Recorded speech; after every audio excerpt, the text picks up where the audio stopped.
What's up? We are Param-Nesia from Vancouver BC. I'm Matt. I'm the guitarist.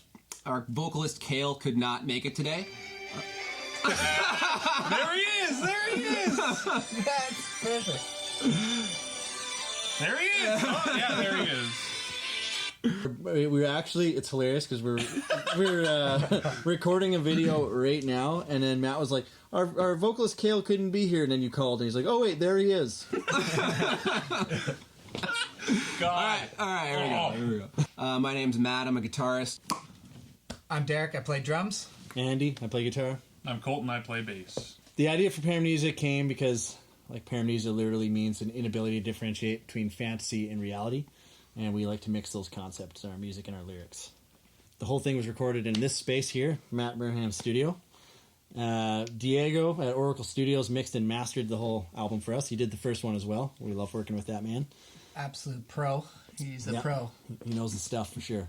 I predominantly write most of the songs and then usually pre-record and send to the guys. On this one, Matt had an opportunity to sit down and really produce this with us and came up with some good ideas. We shifted some things around and added some aspects to it that made the album a lot thicker and a lot more full.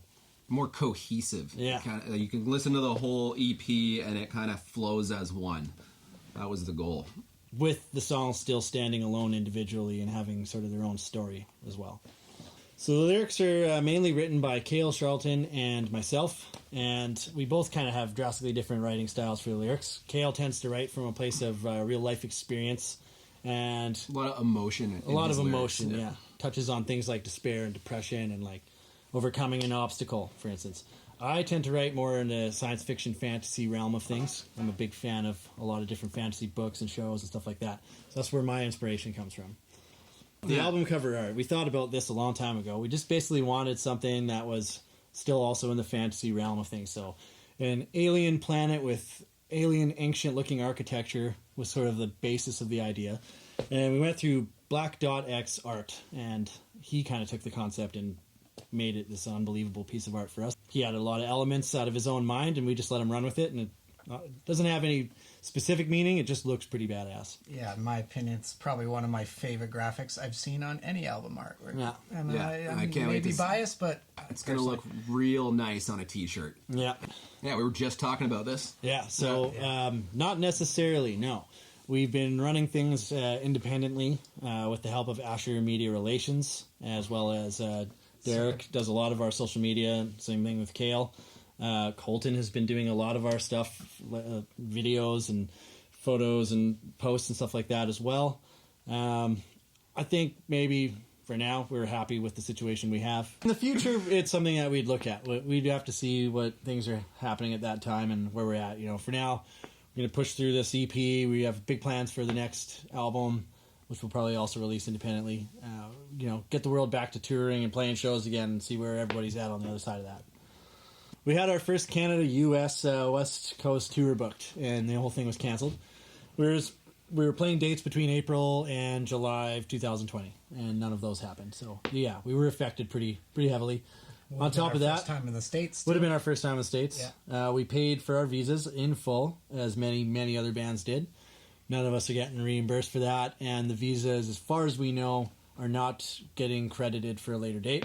So we basically are out thousands of dollars along with, every other band that did the same thing. Yeah, pretty devastating. It was very devastating. Please, Government of Canada, if you are watching this. That would be the government of the United States of America, actually, because that's where the visas were paid to. Both governments. Yeah. We need some help. Every government. Would like, Yeah, help your local artists. The Estonian government's watching.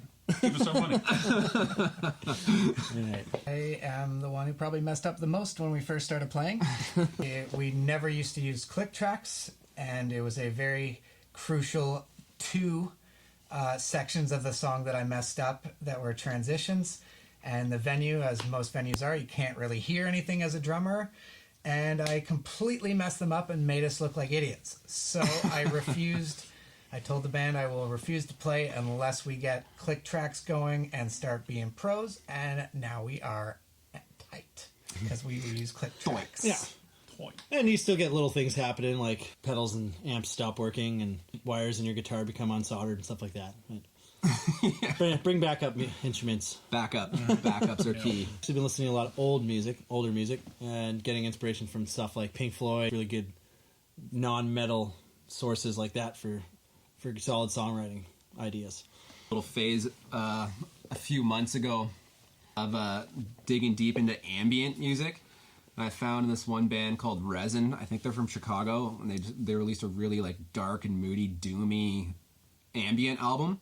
And I took a lot of inspiration from that for some of our transitions on the Aspect of Creation EP. The latest one I heard, the band Project Roan Wolf, one of my good friends plays.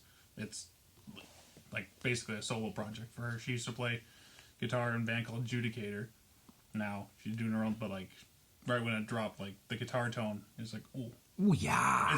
It's like beefy and crisp, but it's like it's probably what I'm gonna use to like show to engineers, like this is the guitar tone that I'm after on anything like I do. Like it's like intriguing. Awesome.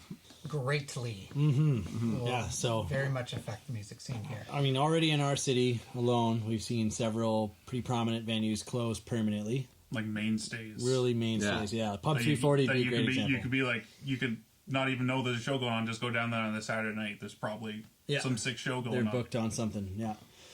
There's going to be a lot of venues that have been closed, so I think outdoor shows are going to be a big thing, and like turning different open spaces into like temporary venues and potentially getting permits for that. Hopefully some sweet show grants. That would be nice. Government. Government's got to help again. Government. Estonian government. Colton's a good voice on this because he's been promoting the local music scene in Vancouver for a number of years now. Metal music scene. Metal music specifically. Yeah, don't ask me about like the ambient pop scene. I know nothing about that, or there even is one. But yeah, like as far as like what I've seen from like a lot of local scenes, I'd say Vancouver is like the pretty lucky place to be born if you want to be a metal musician. Yeah, because like the scene is just active. There's bands that have come from this scene and reached like incredible success, like Leash the Archers, 3 Inches of Blood, like Archspire. Archspire. There's eyes on the Vancouver scene. Yeah, big time. So it's a good place to be if you're playing extreme music. There's a lot of camaraderie between BC and Alberta specifically. A lot of the metal bands, we've had the privilege of sharing the stage with a bunch of them, and I've still keep in touch with them and are friends now. That seems to be a really cool common thing here. Everybody's here to support each other and push each other forward. We met a lot of good people on the road in Alberta. Yeah. Everyone just wants to support each other. Yeah, not even just like Vancouver, like Western Canada. Yeah. It seems is like very like tight. Yeah. We all have each other's band shirts, that's for sure. Yeah, definitely. Plaguebringer as we speak. Yeah. All right, so the most immediate plans is the release of our newest EP, Aspect of Creation. That's coming out on June 18th. We are going to be probably focusing on doing some more videos around that, maybe another music video, some guitar, drum playthroughs. A little bit further down the road, we've got probably over half of our next album after this one even written. We're in the process of writing the rest and learning it and making tweaks here and there. And then obviously long term down the road, getting back on the road, touring, playing lots of shows locally and abroad. Yeah, but we're stoked about this EP coming out because it flows real nice, and I think everyone's going to like it a lot. And you can find that new EP at ParamNesia.bandcamp.com and streaming on all platforms. But go to Bandcamp. Yeah. Please go to Bandcamp. Bandcamp, that's where it's at.